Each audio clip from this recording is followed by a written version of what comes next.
नमस्कार।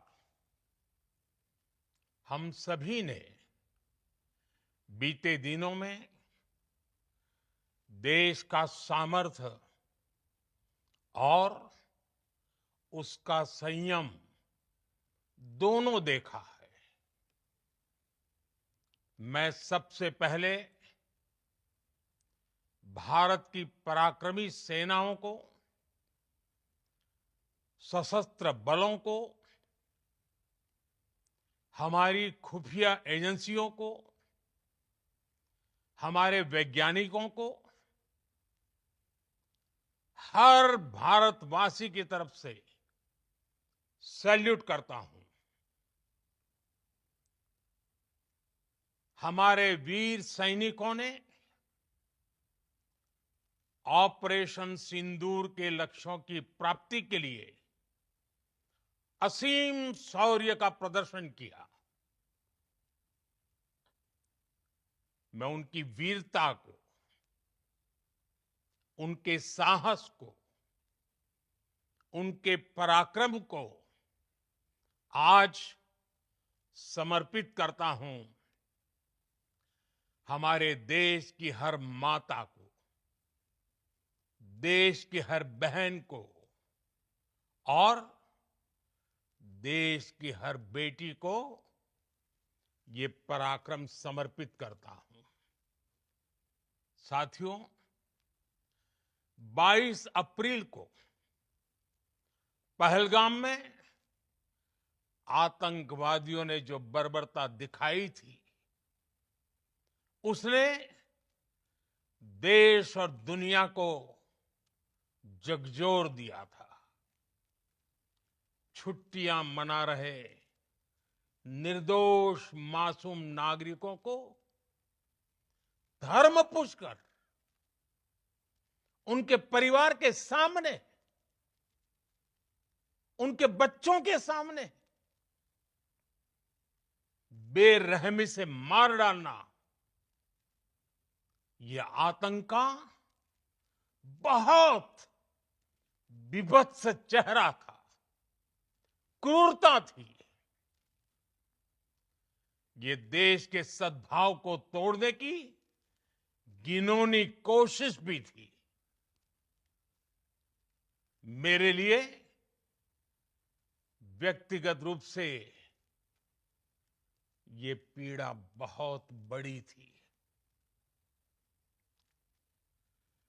इस आतंकी हमले के बाद सारा राष्ट्र, हर नागरिक, हर समाज, हर वर्ग, हर राजनीतिक दल एक स्वर में आतंक के खिलाफ कड़ी कार्रवाई के लिए उठ खड़ा हुआ। हमने आतंकवादियों को मिट्टी में मिलाने के लिए भारत की सेनाओं को पूरी छूट दे दी और आज हर आतंकी, आतंक का हर संगठन जान चुका है कि हमारी बहनों बेटियों के माथे से सिंदूर हटाने का अंजाम क्या होता है। साथियों, ऑपरेशन सिंदूर ये सिर्फ नाम नहीं है, ये देश के कोटि कोटि लोगों की भावनाओं का प्रतिबिंब है। ऑपरेशन सिंदूर न्याय की अखंड प्रतिज्ञा है।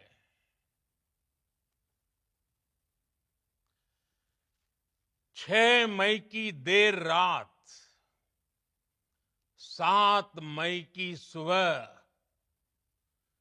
पूरी दुनिया ने इस प्रतिज्ञा को परिणाम में बदलते देखा है। भारत की सेनाओं ने पाकिस्तान में आतंक के ठिकानों पर, उनके ट्रेनिंग सेंटर्स पर सटीक प्रहार किया। आतंकियों ने सपने में भी नहीं सोचा था कि भारत इतना बड़ा फैसला ले सकता है। लेकिन जब देश एकजुट होता है, नेशन फर्स्ट की भावना से भरा होता है, राष्ट्र सर्वोपरि होता है, तो फौलादी फैसले लिए जाते हैं, परिणाम लाकर दिखाए जाते हैं। जब पाकिस्तान में आतंक के अड्डों पर भारत की मिसाइलों ने हमला बोला, भारत के ड्रोन्स ने हमला बोला, तो आतंकी संगठनों की इमारतें नहीं, बल्कि उनका हौसला भी थर्रा गया। बहावलपुर और मुरिद के जैसे आतंकी ठिकाने एक प्रकार से ग्लोबल टेररिज्म की यूनिवर्सिटीज रही है। दुनिया में कहीं पर भी जो बड़े आतंकी हमले हुए हैं, चाहे 9/11 हो, चाहे लंदन ट्यूब बॉम्बिंग हो, या भारत में दशकों से जो बड़े बड़े आतंकी हमले हुए हैं, उन सब के तार कहीं ना कहीं आतंक के इन्हीं ठिकानों से जुड़ते रहे हैं। आतंकियों ने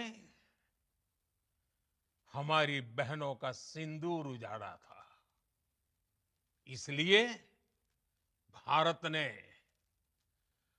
आतंक के ये हेडक्वार्टर्स उजाड़ दिए। भारत के इन हमलों में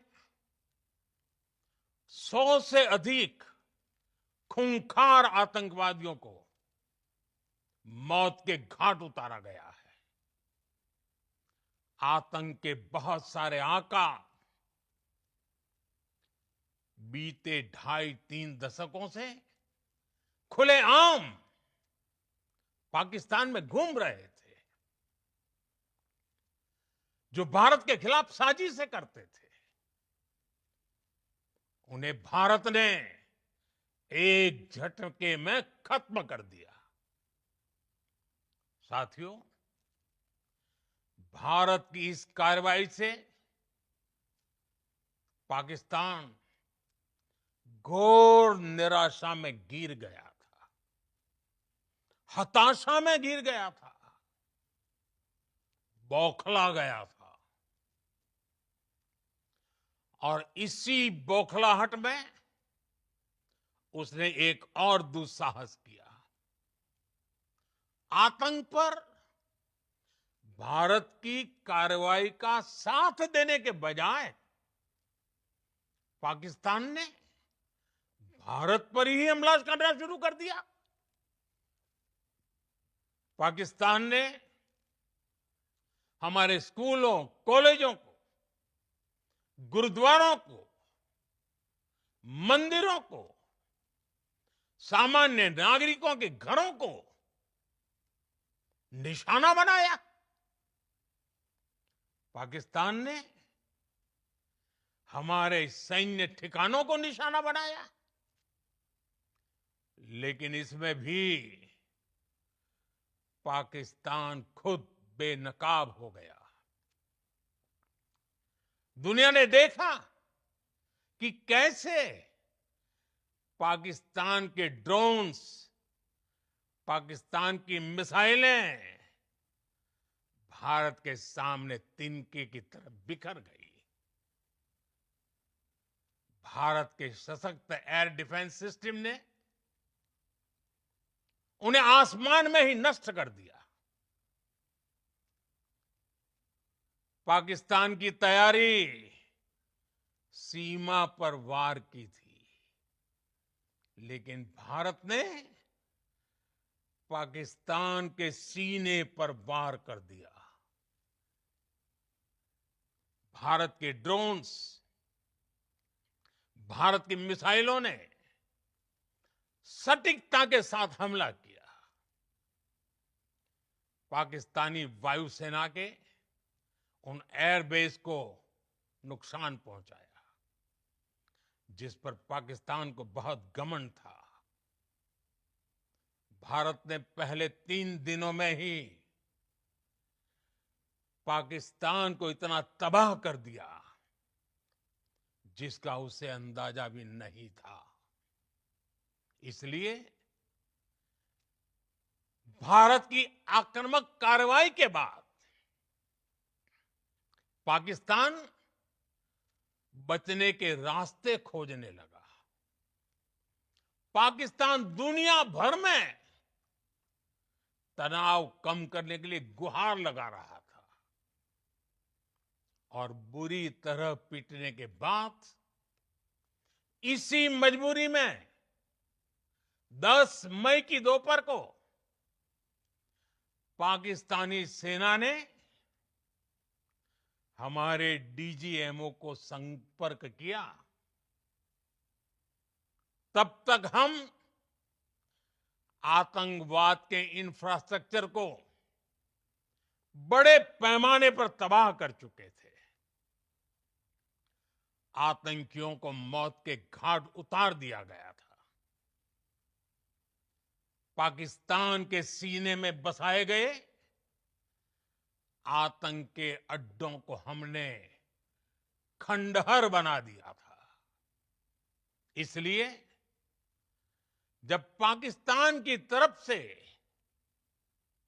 गुहार लगाई गई, पाकिस्तान की तरफ से जब ये कहा गया कि उसकी ओर से आगे कोई आतंकी गतिविधि और सैन्य दुस्साहस नहीं दिखाया जाएगा, तो भारत ने भी उस पर विचार किया। और मैं फिर दोहरा रहा हूं, हमने पाकिस्तान के आतंकी और सैन्य ठिकानों पर अपनी जवाबी कार्रवाई को अभी सिर्फ स्थगित किया है।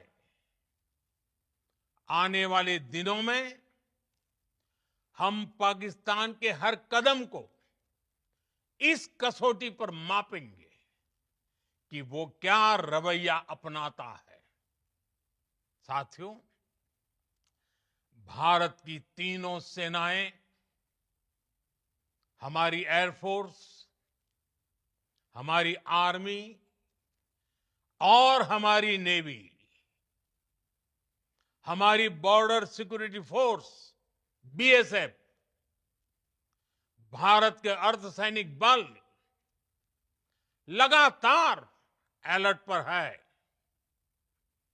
सर्जिकल स्ट्राइक और एयर स्ट्राइक के बाद अब ऑपरेशन सिंदूर आतंक के खिलाफ भारत की नीति है। ऑपरेशन सिंदूर ने आतंक के खिलाफ लड़ाई में एक नई लकीर खींच दी है। एक नया पैमाना, न्यू नॉर्मल तय कर दिया है। पहला, भारत पर आतंकी हमला हुआ तो मुंह तोड़ जवाब दिया जाएगा। हम अपने तरीके से, अपनी शर्तों पर जवाब देकर रहेंगे। हर उस जगह जाकर कठोर कार्रवाई करेंगे जहां से आतंक की जड़ें निकलती हैं। दूसरा, कोई भी न्यूक्लियर ब्लैकमेल भारत नहीं सहेगा। न्यूक्लियर ब्लैकमेल की आड़ में पनप रहे आतंकी ठिकानों पर भारत सटीक और निर्णायक प्रहार करेगा। तीसरा, हम आतंक की सरपरस्त सरकार और आतंक के आकाओं को अलग अलग नहीं देखेंगे। ऑपरेशन सिंदूर के दौरान दुनिया ने पाकिस्तान का वो घिनौना सच फिर देखा है, जब मारे गए आतंकियों को विदाई देने पाकिस्तानी सेना के बड़े बड़े अफसर उमड़ पड़े।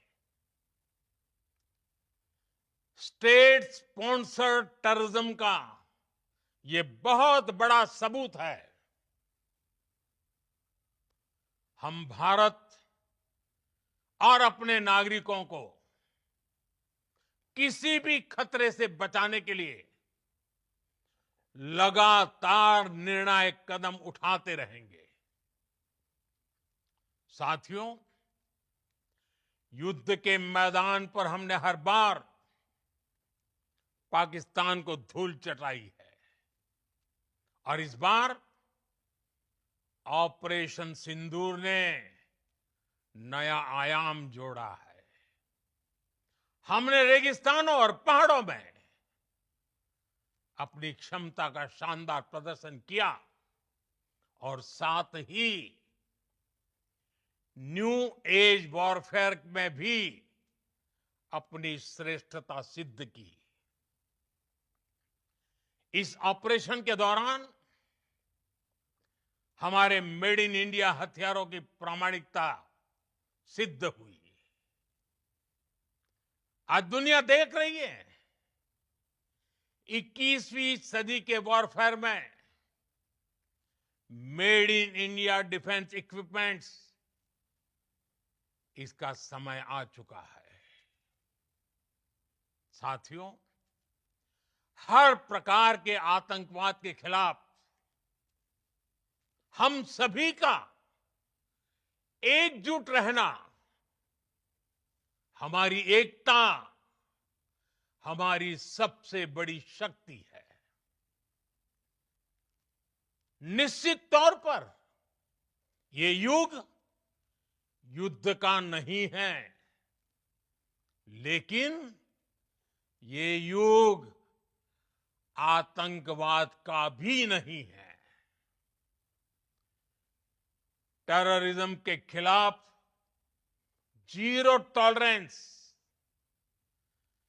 ये एक बेहतर दुनिया की गारंटी है। साथियों, पाकिस्तानी फौज, पाकिस्तान की सरकार जिस तरह आतंकवाद को खाद पानी दे रहे हैं,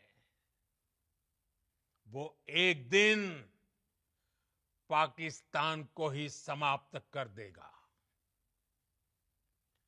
पाकिस्तान को अगर बचना है तो उसे अपने टेरर इंफ्रास्ट्रक्चर का सफाया करना ही होगा। इसके अलावा शांति का कोई रास्ता नहीं है। भारत का मत एकदम स्पष्ट है। टेरर और टॉक एक साथ नहीं हो सकते। टेरर और ट्रेड एक साथ नहीं चल सकते और पानी और खून भी एक साथ नहीं बह सकता। मैं आज विश्व समुदाय को भी कहूंगा, हमारी घोषित नीति रही है अगर पाकिस्तान से बात होगी तो टेररिज्म पर ही होगी। अगर पाकिस्तान से बात होगी तो पाक ऑक्युपाइड कश्मीर पीओके उस पर ही होगी। प्रिय देशवासियों, आज बुद्ध पूर्णिमा है। भगवान बुद्ध ने हमें शांति का रास्ता दिखाया है। शांति का मार्ग भी शक्ति से होकर जाता है। मानवता शांति और समृद्धि की तरफ बढ़े, हर भारतीय शांति से जी सके, विकसित भारत के सपने को पूरा कर सके, इसके लिए भारत का शक्तिशाली होना बहुत जरूरी है। और आवश्यकता पड़ने पर इस शक्ति का इस्तेमाल भी जरूरी है। और पिछले कुछ दिनों में भारत ने यही किया है। मैं एक बार फिर भारत की सेना और सशस्त्र बलों को सैल्यूट करता हूं। हम भारतवासी के हौसले, हर भारतवासी का एकजुटता का शपथ, संकल्प, मैं उसे नमन करता हूं। बहुत बहुत धन्यवाद। भारत माता की जय। भारत माता की जय।